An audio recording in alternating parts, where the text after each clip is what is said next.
एक छोटे से कस्बे में एक बूढ़ा डाकिया रहता था, रामलाल। उसकी उम्र 60 के पार हो चुकी थी, पर रोजाना अपने थैले में चिट्ठियां और पार्सल भरकर वह गलियों में घूमता था। अब मोबाइल और इंटरनेट का जमाना आ चुका था, पर कस्बे के लोग अब भी उस पर भरोसा करते थे। कई बार उसके पास हफ्तों तक कोई चिट्ठी नहीं होती, लेकिन वह रोज अपने कर्तव्य पर जाता। रामलाल का दिल बहुत कोमल था। जब भी वह किसी को चिट्ठी पहुंचाता और उनकी आंखों में खुशी देखता, तो उसे लगता जैसे उसका दिन सफल हो गया। पर कई बार उसने यह भी देखा कि चिट्ठियों में दुख की खबरें होती, किसी के बेटे के युद्ध में शहीद होने की, किसी के रिश्तेदार की बीमारी की। एक दिन उसे अपने थैले में एक पुरानी धूल से भरी चिट्ठी मिली। उस पर लिखा था, सीमा को प्रेम से, अजय।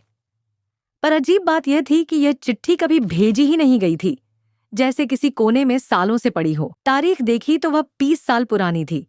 रामलाल हैरान रह गया। वह कस्बे के बड़े बुजुर्गों से पूछने लगा। किसी ने कहा, सीमा अब इस कस्बे में नहीं रहती, उसका ब्याह शहर में हो गया।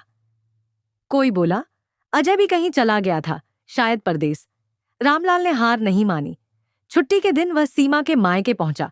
वहां एक बूढ़ी औरत मिली, सीमा की मां। रामलाल ने सारा किस्सा बताया और चिट्ठी दिखाई। बूढ़ी औरत की आंखें भर आईं।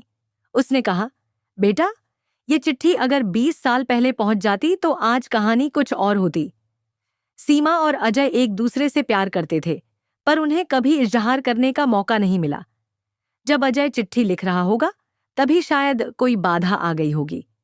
सीमा का ब्याह किसी और से कर दिया गया और अजय कस्बा छोड़ चला गया। रामलाल चुपचाप सुनता रहा।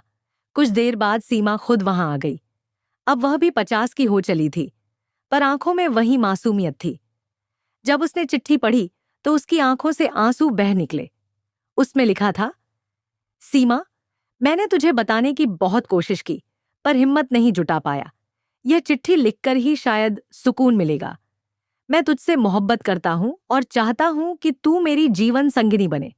अगर तू भी यही चाहती है तो मुझे जवाब जरूर देना। सीमा ने चिट्ठी सीने से लगा ली और कहा, काश यह मुझे तब मिलती।